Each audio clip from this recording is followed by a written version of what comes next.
ഞങ്ങൾ അപ്ലോഡ് ചെയ്യുന്ന വീഡിയോസ് നിങ്ങളിലെത്താൻ ഈ ചാനൽ ഇന്ന് തന്നെ സബ്സ്ക്രൈബ് ചെയ്യണം. അതോടൊപ്പം ബെല്ലൈക്കൺ പ്രസ് ചെയ്യാൻ മറക്കരുത്. നിർമ്മാതാവ് സുരേഷ് കുമാറുമായുള്ള പ്രണയബന്ധത്തെ മമ്മൂട്ടി എതിർത്തിരുന്നതായി നടി മേനക. അതേസമയം മോഹൻലാൽ ഞങ്ങളുടെ പ്രണയബന്ധത്തെ അനുകൂലിച്ചിരുന്നതായും മേനക പറഞ്ഞു. മോഹൻലാലും സുരേഷ് കുമാറും അടുത്ത സുഹൃത്തുക്കളായിരുന്നു. അതുകൊണ്ട് ലാലേട്ടൻ ഞങ്ങളുടെ ബന്ധത്തെ അനുകൂലിച്ചിരുന്നു. എന്നാൽ എല്ലാവരെയും ഞെട്ടിച്ചുകൊണ്ട് ഞങ്ങളുടെ ബന്ധത്തെ എതിർത്തിരുന്നത് മമ്മൂട്ടിയായിരുന്നു.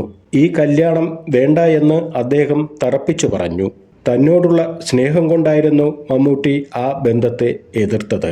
കാരണം ഞാനും സുരേഷും രണ്ട് വ്യത്യസ്ത സാഹചര്യങ്ങളിൽ ജീവിച്ചവർ ആണെന്ന് മമ്മൂട്ടിക്ക് അറിയാം. അതുകൊണ്ട് തന്നെ തനിക്ക് ഈ ബന്ധം ബുദ്ധിമുട്ടാകുമെന്ന് മമ്മൂട്ടി നേരത്തെ അറിയിച്ചിരുന്നു. അദ്ദേഹം പറഞ്ഞതുപോലെ വിവാഹത്തിന് ശേഷം തനിക്ക് ചില ബുദ്ധിമുട്ടുകൾ നേരിടേണ്ടി വന്നു. എന്നാൽ അതെല്ലാം മാനേജ് ചെയ്ത് ഞാൻ മുന്നോട്ട് പോവുകയായിരുന്നു എന്ന് മേനക വ്യക്തമാക്കി. ഞങ്ങൾ അപ്ലോഡ് ചെയ്യുന്ന വീഡിയോസ് നിങ്ങളിലെത്താൻ ഈ ചാനൽ ഇന്ന് തന്നെ സബ്സ്ക്രൈബ് ചെയ്യണം. അതോടൊപ്പം ബെല്ലൈക്കൺ പ്രസ് ചെയ്യാൻ മറക്കരുത്.